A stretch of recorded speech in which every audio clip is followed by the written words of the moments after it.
Hello everyone good morning. ਅੱਜ ਆਪਾਂ read ਕਰਦੇ ਹਾਂ ਡਾਇਰੈਕਟਿੰਗ ਚੈਪਟਰ ਸਟਾਰਟ ਕਰਦੇ ਹਾਂ ਕਿ ਕਿੱਦਾਂ ਹੁਣ ਆਪਾਂ ਡਾਇਰੈਕਟ ਕਰਨਾ ਆਪਣੀ ਕੰਪਨੀ ਨੂੰ, ਕਿੱਦਾਂ ਚਲਾਉਣਾ ਉਸ ਨੂੰ, ਕੀ ਗਾਈਡਲਾਈਨਸ ਦੇਣੀਆਂ ਨੇ, ਕੀ ਇਨਸਟਰਕਸ਼ਨ ਦੇਣੀ ਹੈ, ਕੀ ਕਮਿਊਨੀਕੇਟ ਕਰਨਾ ਹੈ, ਕਿਵੇਂ ਮੋਟੀਵੇਟ ਕਰਨਾ ਹੈ ਇੰਪਲੋਈਜ਼ ਨੂੰ, ਕਿਵੇਂ ਆਪਾਂ ਨੇ ਆਰਗੇਨਾਈਜੇਸ਼ਨਲ ਦੇ ਗੋਲਸ ਨੂੰ ਪ੍ਰੋਪਰ ਤਰੀਕੇ ਨਾਲ ਅਚੀਵ ਕਰਨਾ ਹੈ। ਠੀਕ ਹੈ, ਸਟਾਫਿੰਗ ਦੇ ਫੰਕਸ਼ਨ ਤੋਂ ਰਾਈਟ ਟਾਈਪ ਆਫ ਪਰਸਨ ਆਪਾਂ ਨੇ ਹੁਣ ਆਰਗੇਨਾਈਜੇਸ਼ਨ ਦੇ ਵਿੱਚ ਪਲੇਸ ਕਰ ਲਿਆ ਕਿ this is the right person and ਇਹ ਤੋਂ ਆਪਾਂ ਕੰਮ ਕਰਾਉਣਾ ਹੈ। ठीक है, हूँ अपना एक्चुअल वर्क कंपनी का स्टार्ट हो गया भी with the help of supervisors. ठीक है, ये डायरैक्टिंग फंक्शनस इन्हों का मतलब ये नहीं होंगे कि अपने इंस्ट्रक्शनस भी देनिया ने, सिर्फ ये नहीं होंगे but also requires the work progress as per plans and is carried out efficiently for achieving organisation goal. भी इन्हों ਜਿਹੜੇ ਇਹਨਾਂ ਨੇ ਪਲਾਨਸ ਡਰਾ ਕੀਤੇ ਨੇ ਉਹਨੂੰ ਪ੍ਰੋਗਰੈਸ ਕਰੋ, ਹੁਣ ਚਲਾਓ ਅਤੇ ਕੈਰੀਡ ਆਊਟ ਕਰੋ ਐਫੀਸ਼ੀਐਂਟਲੀ ਅਤੇ ਆਰਗੇਨਾਈਜੇਸ਼ਨ ਦੇ ਗੋਲਸ ਨੂੰ ਅਚੀਵ ਕਰੋ। ठीक है, ਹੁਣ ਇਹਦੇ ਆਪਾਂ ਡੈਫੀਨੇਸ਼ਨਸ ਕਰਦੇ ਹਾਂ। Directing is telling people that what to do and seeing that they do it to the best of their ability. ਕਿ ਉਹਨਾਂ ਨੂੰ ਦੱਸਣਾ ਕਿ ਲੋਕਾਂ ਨੂੰ ਕਿ ਤੁਸੀਂ ਕੀ ਕਰੋ, what to do and seeing ਦੇਖਣਾ ਕਿ ਜਿਹੜਾ ਉਹ ਕੰਮ ਕਰ ਰਹੇ ਨੇ ਉਹ ਆਪਣੀ ਐਬਿਲਿਟੀ 'ਤੇ ਬੈਸਟ ਕੰਮ ਕਰ ਰਹੇ ਨੇ। This is what directing is. ठीक है, ਹੁਣ ਆਪਣੇ ਕੋਲ ਫੀਚਰ ਤੇ ਕਰੈਕਟਰਿਸਟਿਕਸ ਆਫ ਡਾਇਰੈਕਟਿੰਗ। ਇੱਕ 'ਚ ਕੀ ਹੈ, directing ਇਨੀਸ਼ੀਏਟਸ action after placing person.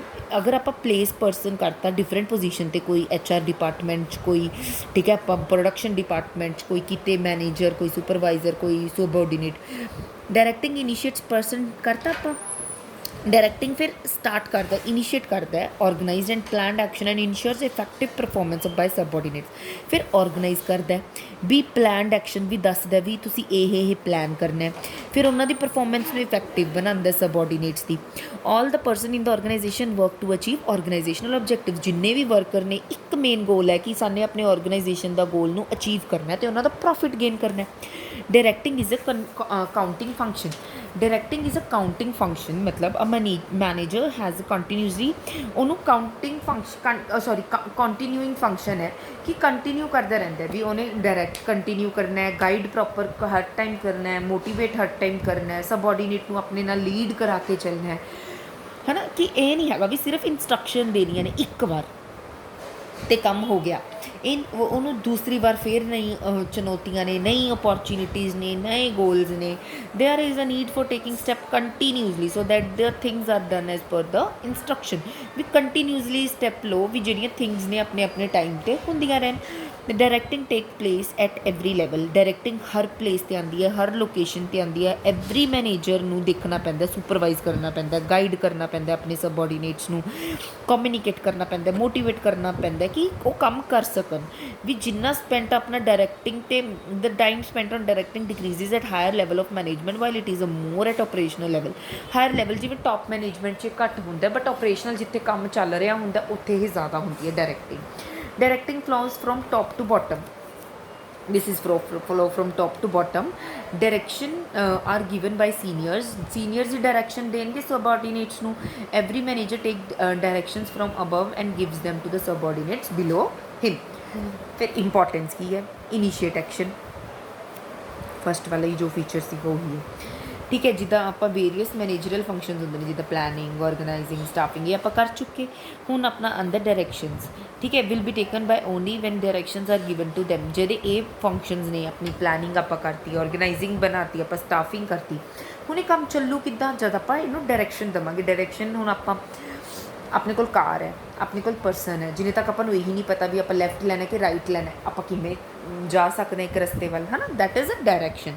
आपने गोल अचीव करना है कि आपने कितने चंडीगढ़ जाना है तो दैट जितना आप रस्ता उस कवर करांगे लैफ्ट राइट, ये सारी डायरैक्शनस ने तो अपना चंडीगढ़ की है गोल। ठीक है, the human and non human resources of an organisation will be utilise only when action is taken for doing it. Human ते रिसोर्स ਜਿਹੜੇ ਹੁੰਦੇ ਨੇ ਜਿਵੇਂ ਆਪਣੇ ਜਿਹੜੇ ਪਰਸਨ ਹੁੰਦੇ ਨੇ ਤੇ ਨੋਨ ਹਿਊਮਨ ਜਿਵੇਂ ਲੈਂਡ ਕੈਪੀਟਲ ਹੋ ਗਿਆ, ਐਸੈਟਸ ਹੋ ਗਏ, ਕੁਝ ਵੀ ਮਸ਼ੀਨਸ ਵਗੈਰਾ, ਇਹ ਪ੍ਰੋਪਰ ਯੂਟੀਲਾਈਜ਼ ਤਦ ਹੀ ਹੁੰਦੇ ਨੇ ਜਦ ਆਪਣੇ ਕੋਲ ਪ੍ਰੋਪਰ ਇਹਦੀ ਡਾਇਰੈਕਸ਼ਨ ਹੋਵੇ। ਕਾਰ ਆਪਾਂ ਨੂੰ ਕਾਰ ਹੈ ਆਪਣੇ ਕੋਲ ਜੇ ਚਲਾਉਣੀ ਨਹੀਂ ਆਉਂਦੀ ਤਾਂ ਡਜ਼ਨਟ ਮਤਲਬ ਉਹਦੀ ਵੈਲਿਊ ਨਹੀਂ ਹੈਗੀ ਕਾਰ ਦੀ। ਕਾਰ ਨੂੰ ਚਲਾਉਣ ਲਈ ਵੀ ਆਪਾਂ ਨੂੰ ਇੱਕ ਪਰਸਨ ਚਾਹੀਦਾ। Direction is necessary for making best use of various resources. ठीक है, the successful completion of direction function due to unity of direction and achievement of organisation goals. Next की है मीन्स ऑफ मोटिवेशन। ਠੀਕ ਹੈ। ਇਹ ਸਿਰਫ instruction ਦੇਣ ਦੇ ਕੰਮ ਨਹੀਂ ਆਉਂਦੀ ਸਬਆਰਡੀਨੇਟਸ ਨੂੰ, ਬਟ ਉਹਨਾਂ ਨੂੰ ਮੋਟੀਵੇਟ ਵੀ ਕਰਦੀ ਹੈ ਕਿ ਤੁਸੀਂ ਆਪਣੀ ਪਰਫੋਰਮੈਂਸ ਨੂੰ ਇੰਪਰੂਵ ਕਰੋ। ਠੀਕ ਹੈ। ਇੰਪਲੋਇਜ਼ ਇਨਕਰੇਜ ਹੁੰਦੇ ਨੇ ਜਦੋਂ ਉਹ ਗੋਲ ਨੂੰ ਇਫੈਕਟਿਵਲੀ ਅਤੇ ਐਫੀਸ਼ੀਐਂਟਲੀ ਅਚੀਵ ਕਰ ਲੈਂਦੇ ਨੇ। ਠੀਕ ਹੈ। Integrate effort of the employees, ਠੀਕ, various employees work in an organization, ਹਰ ਇੰਪਲੋਏ ਡਿਫਰੈਂਟ ਉਹ ਤੇ ਆਰਗੇਨਾਈਜੇਸ਼ਨ ਦੇ ਪੋਸਟ 'ਤੇ ਕੰਮ ਕਰਦਾ ਹੈ। ਠੀਕ ਹੈ। ਅਥੋਰਿਟੀ ਹਰ ਇੱਕ ਦੀ ਡਿਫਰੈਂਟ ਹੈ, ਹਰ ਇੱਕ ਨੂੰ ਪਰਫੋਰਮੈਂਸ ਕਰਨ ਲਈ ਟਾਸਕ ਡਿਫਰੈਂਟ ਨੇ। ਠੀਕ ਹੈ। ਅਤੇ ਆਲ ਇੰਪਲੋਇਜ਼ ਜਿੰਨੇ ਵੀ ਇੰਪਲੋਇਜ਼ ਨੇ, ਕੋਈ HR ਦਾ ਡਿਪਾਰਟਮੈਂਟ ਕਰ ਰਿਹਾ, ਕੋਈ ਸੇਲ ਦਾ ਡਿਪਾਰਟਮੈਂਟ ਕਰ ਰਿਹਾ, ਕੋਈ ਪ੍ਰੋਡਕਸ਼ਨ ਦਾ ਡਿਪਾਰਟਮੈਂਟ ਕਰ ਰਿਹਾ, ਬਟ ਕਿਹੜੀ ਆਰਗੇਨਾਈਜੇਸ਼ਨ ਦੇ ਵਿੱਚ ਕੰਮ ਕਰਦੇ ਨੇ? ਇੱਕ ਆਰਗੇਨਾਈਜੇਸ਼ਨ ਦੇ ਅੰਡਰ ਕੰਮ ਕਰਦੇ ਨੇ। ਠੀਕ ਹੈ। ਡਾਇਰੈਕਟਿੰਗ ਹੈਲਪਸ ਇਨ ਇੰਟੀਗ੍ਰੇਟਿੰਗ ਦ ਐਕਟੀਵਿਟੀਜ਼। ਹੁਣ ਸਾਰੀਆਂ ਪਰਸਨ ਦੀ ਐਕਟੀਵਿਟੀਜ਼ ਨੂੰ ਇੰਟੀਗ੍ਰੇਟ ਕਰਨਾ ਮਤਲਬ ਇਕੱਠੇ ਲੈ ਕੇ ਆਉਣਾ ਇੱਕ ਆਰਗੇਨਾਈਜੇਸ਼ਨ ਦੇ ਅੰਡਰ, ਕਿ ਇੱਕ ਆਰਗੇਨਾਈਜੇਸ਼ਨ ਦਾ ਗੋਲ ਤੁਸੀਂ ਕੀ ਕਰ ਸਕੋ, ਅਚੀਵ ਕਰ ਸਕੋ। Stability and balance in the organisation, ਅਗਰ ਪ੍ਰੋਪਰ ਐਟੀਟਿਊਡ ਹੋਏਗਾ ਡਿਫਰੈਂਟ ਪੋਜੀਸ਼ਨਸ 'ਤੇ ਵਰਕਰਸ ਦਾ। ਠੀਕ ਹੈ। ਡਾਇਰੈਕਟਿੰਗ ਹੈਲਪ ਕਰਦੀ ਹੈ ਐਟੀਟਿਊਡ ਨੂੰ ਕੰਟਰੋਲ ਕਰਨ 'ਚ। ਫੋਰ ਐਗਜ਼ਾਮਪਲ ਆਪਾਂ ਦਿੱਤੀ ਹੋਈ marketing manager may propose reduction in price of the product in order to increase it sale, but managing director may not approve this suggestion. ਕਿ ਸਪੋਜ਼ ਕੀ ਹੁੰਦਾ ਵੀ ਮਾਰਕੀਟਿੰਗ, ਜਿਹੜਾ ਬੰਦਾ ਪਰਸਨ ਮਾਰਕੀਟਿੰਗ ਕਰ ਰਿਹਾ ਉਸਨੂੰ ਪਤਾ ਕਿ ਮਾਰਕੀਟਿੰਗ ਦੀ ਡਿਮਾਂਡ ਕੀ ਹੈ, ਕਿ ਸਾਡੀ ਮਾਰਕੀਟਿੰਗ ਦੇ ਵਿੱਚ ਸਾਡੇ ਪ੍ਰੋਡਕਟ ਦੀ ਅਗਰ ਕੋਸਟ ਘੱਟ ਹੋਊਗੀ ਤਾਂ ਸਾਡਾ ਪ੍ਰੋਡਕਟ ਜ਼ਿਆਦਾ ਵਿਕੇਗਾ। ਫਿਰ ਉਹਦਾ ਅਧਰਨ ਜਿਹੜਾ ਮੈਨੇਜਿੰਗ ਡਾਇਰੈਕਟਰ ਹੈ ਉਹ ਕਹਿੰਦਾ ਵੀ ਇਹ ਚੀਜ਼ ਮੈਨੇ ਨਹੀਂ ਕਰਨੀ, ਪ੍ਰਾਈਸ ਉਨਾ ਹੀ ਰੱਖੋ। Similarly there may be difference of attitude of the employees and employer. ਹੁਣ ਇਹਨਾਂ ਦਾ ਡਿਫਰੈਂਟ ਐਟੀਟਿਊਡ ਹੀ ਹੈ। ਡਾਇਰੈਕਟਿੰਗ ਹੈਲਪ ਕਰਦਾ ਇਹਨਾਂ 'ਚ ਬੈਲੈਂਸ ਕ੍ਰੀਏਟ ਕਰਦਾ ਕਿ ਕਲੈਸ਼ ਨਾ ਕਰ ਸਕਣ, ਇੱਕ ਮੱਤ ਹੋ ਕੇ ਆਪਾਂ ਡਿਸੀਜ਼ਨ ਲੈ ਸਕੀਏ। ਫੈਸਿਲੀਟੇਟਸ ਚੇਂਜ। ਠੀਕ ਹੈ। ਇੰਪਲੋਇਜ਼ ਉਹਨਾਂ ਨੂੰ ਨਿਊ ਚੈਲੰਜਸ ਐਕਸੈਪਟ ਕਰਨ ਲਈ ਕਈ ਵਾਰ ਘਬਰਾ ਸਕਦੇ ਨੇ, ਪਰ ਡਾਇਰੈਕਟਿੰਗ ਹੈਲਪ ਕਰਦੀ ਹੈ ਕਿ ਤੁਸੀਂ ਨਿਊ ਚੈਲੰਜਸ ਲਓ ਅਤੇ ਆਰਗੇਨਾਈਜੇਸ਼ਨ ਦਾ ਬੈਟਰ ਫਿਊਚਰ ਬਣਾਓ ਇੰਪਲੋਇਜ਼ ਮਿਲ ਕੇ। ਠੀਕ ਹੈ। ਦ ਵਰਕਰਸ ਕਈ ਵਾਰ ਅਪੋਜ਼ ਕਰ ਸਕਦੇ ਵੀ ਨਿਊ ਟੈਕਨੋਲੋਜੀ, ਉਹਨਾਂ ਨੂੰ ਫੀਅਰ ਹੁੰਦਾ ਕਿ ਅਸੀਂ ਆਪਣੀ ਜੋਬ ਲੋਸ ਕਰ ਦਾਂਗੇ, ਮਿਸਅੰਡਰਸਟੈਂਡਿੰਗਸ ਹੋ ਜਾਂਦੀਆਂ ਨੇ। ਫਿਰ ਡਾਇਰੈਕਟਿੰਗ ਕੀ ਹੈਲਪ ਕਰਦੀ ਹੈ? ਮਿਸਅੰਡਰਸਟੈਂਡਿੰਗ ਨੂੰ ਦੂਰ ਕਰਦੀ ਹੈ, ਇੰਪਲੋਇਜ਼ ਨੂੰ ਪ੍ਰੋਪਰ ਗਾਈਡ ਕਰਦੀ ਹੈ। ਤਾਂ ਡਾਇਰੈਕਟਿੰਗ ਇੱਕ ਨਿਊ ਮਤਲਬ ਸਿਚੁਏਸ਼ਨ ਲਈ ਵੀ ਬਹੁਤ ਜ਼ਿਆਦਾ ਜ਼ਰੂਰੀ ਹੈ। ਠੀਕ ਹੈ।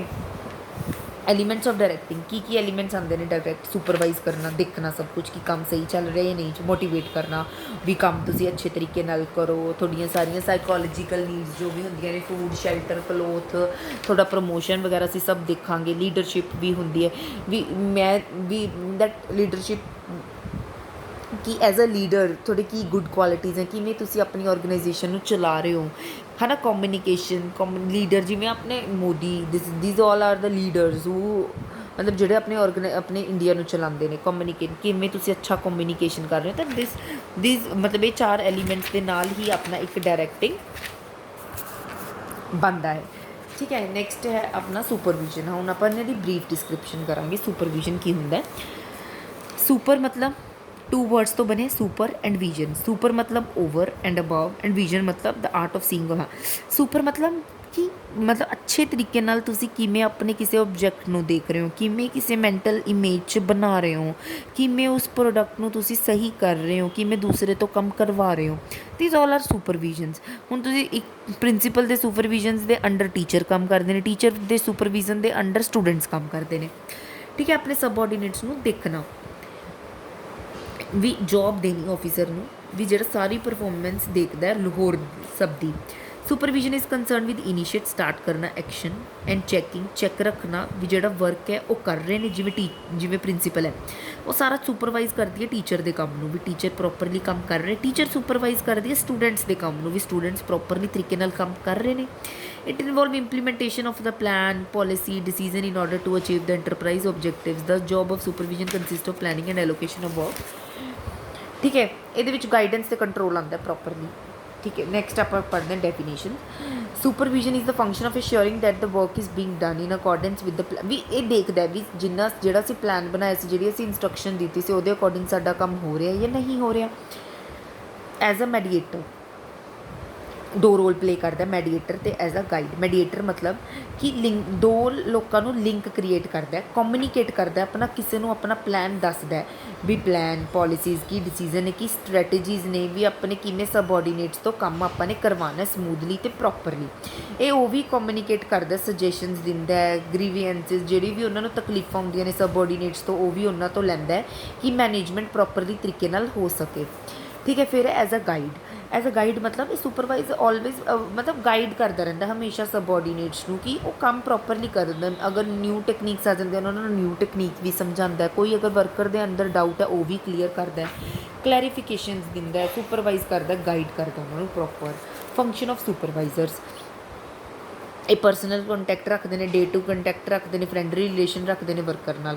ਇਹ ਹਮੇਸ਼ਾ ਗੁੱਡ ਸੁਪਰਵਾਈਜ਼ਰ ਕੌਣ ਹੋ ਸਕਦਾ? ਜੋ ਫਰੈਂਡ ਹੋਵੇ, ਫਿਲੋਸਫਰ, ਗਾਈਡ ਵਰਕਰਸ ਦੇ ਨਾਲ।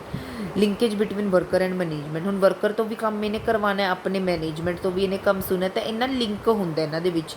ਸੁਪਰਵਾਈਜ਼ ਕਰਦਾ ਵੀ ਵਰਕਰ ਆਪਣਾ ਜਿਹੜਾ ਪਲਾਨਸ ਅਤੇ ਪ੍ਰੋਸੀਜਰ ਨੇ ਉਹ ਕੰਮ ਕਰ ਰਹੇ ਨੇ ਪ੍ਰੋਪਰਲੀ ਤਰੀਕੇ ਨਾਲ ਨੇ ਨਹੀਂ ਕਰ ਰਹੇ। ਫਿਰ ਜਿਹੜੇ ਇਹ ਪਲਾਨਸ ਅਤੇ ਪੋਲਿਸੀਜ਼ ਨੇ ਮੈਨੇਜਮੈਂਟ ਦੀਆਂ, ਅਤੇ ਸਾਰੇ ਵਰਕਰਸ ਨੂੰ ਇਹੀ ਅੱਗੇ ਟਰਾਂਸਫਰ ਕਰਦਾ ਹੈ। ਠੀਕ ਹੈ। ਪ੍ਰਮੋਟਸ ਗਰੁੱਪ ਯੂਨਿਟੀ, ਇਹ ਇੱਕ ਜਿਵੇਂ ਇਹ ਸਾਰੇ ਨੂੰ ਆਪਣਾ ਮੇਨਟੇਨਿੰਗ ਗਰੁੱਪ ਯੂਨਿਟੀ ਵੀ ਮੇਨਟੇਨ ਕਰਕੇ ਰੱਖਦੇ ਨੇ ਵਰਕਰ ਦੇ ਵਿੱਚ ਵੀ। ਅਗਰ ਕੋਈ ਵੀ ਡਿਫਰੈਂਸਿਸ ਆ ਜਾਂਦੇ ਨੇ ਵਰਕਰ ਦੇ ਵਿੱਚ ਹੈ ਨਾ, ਉਹਨਾਂ ਨੂੰ ਹਮੇਸ਼ਾ ਅੱਛੇ ਰਿਲੇਸ਼ਨਸ ਨਾਲ ਸੌਟ ਆਊਟ ਕਰਨ ਦੀ ਕੋਸ਼ਿਸ਼ ਕਰਦਾ ਹੈ। ਇੰਪਰੂਵਿੰਗ ਪਰਫੋਰਮੈਂਸ, ਉਹਨਾਂ ਨੂੰ ਹਰ ਵਕਤ ਦੱਸਦਾ ਰਹਿੰਦਾ ਵੀ ਤੁਸੀਂ ਕਿਵੇਂ ਆਪਣੇ ਸਟੈਂਡਰਡ ਨੂੰ ਰੇਜ਼ ਕਰ ਸਕਦੇ ਹੋ, ਕਿਵੇਂ ਪਰਫੋਰਮੈਂਸ ਨੂੰ ਅੱਛਾ ਕਰ ਸਕਦੇ ਹੋ, ਅਤੇ ਕਿਵੇਂ ਆਪਣੀ ਪਰਫੋਰਮੈਂਸ ਇਫੈਕਟਿਵਲੀ ਵਧੀਆ ਤਰੀਕੇ ਨਾਲ ਟਾਰਗੇਟ ਨੂੰ ਤੁਸੀਂ ਅਚੀਵ ਕਰ ਸਕਦੇ ਹੋ।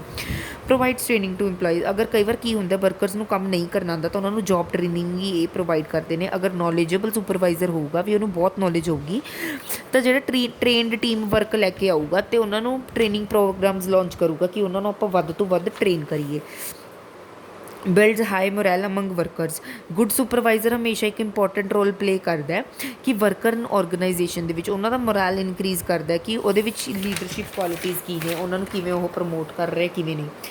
ਫੀਡਬੈਕ ਵੀ ਪ੍ਰੋਵਾਈਡ ਕਰਦਾ ਵੀ ਜਦੋਂ ਸਾਰਾ ਸਬੋਰਡੀਨੇਟਸ ਦਾ ਕੰਮ ਕਰਦਾ ਉਹਨਾਂ ਤੋਂ ਫੀਡਬੈਕ ਲੈਂਦਾ, ਫਿਰ ਇਹ ਜਿਹੜਾ ਫੀਡਬੈਕ ਹੈ to workers will help them in improving their performance. ਉਹਨਾਂ ਨੂੰ ਫੀਡਬੈਕ ਦਿੰਦਾ ਵੀ ਤੁਸੀਂ ਕੰਮ ਅੱਜ ਵਧੀਆ ਕੀਤਾ ਤਾਂ ਉਹਨਾਂ ਨੂੰ ਵੀ ਵਰਕਰਸ ਨੂੰ ਦੱਸਦਾ ਵੀ ਤੁਸੀਂ ਅੱਜ ਵਧੀਆ ਕੰਮ ਕੀਤਾ ਤਾਂ ਉਹ ਹੋਰ ਵੀ ਅੱਛੇ ਤਰੀਕੇ ਨਾਲ ਪਰਫੋਰਮ ਕਰਦੇ ਨੇ। ਵੀ ਉਹਨਾਂ ਨੂੰ ਤਰੀਕਾ ਵੀ ਦੱਸਦਾ ਅਤੇ ਉਹਨਾਂ ਦੀ ਵਰਕ ਸਕਿੱਲ ਵੀ ਇੰਪਰੂਵ ਕਰਦਾ। ਠੀਕ ਹੈ। ਨੈਕਸਟ ਆਪਾਂ ਮੋਟੀਵੇਸ਼ਨ ਕੱਲ੍ਹ ਦੀ ਕਲਾਸ ਦੇ ਵਿੱਚ ਕਰਦੇ ਹਾਂ। Thank you.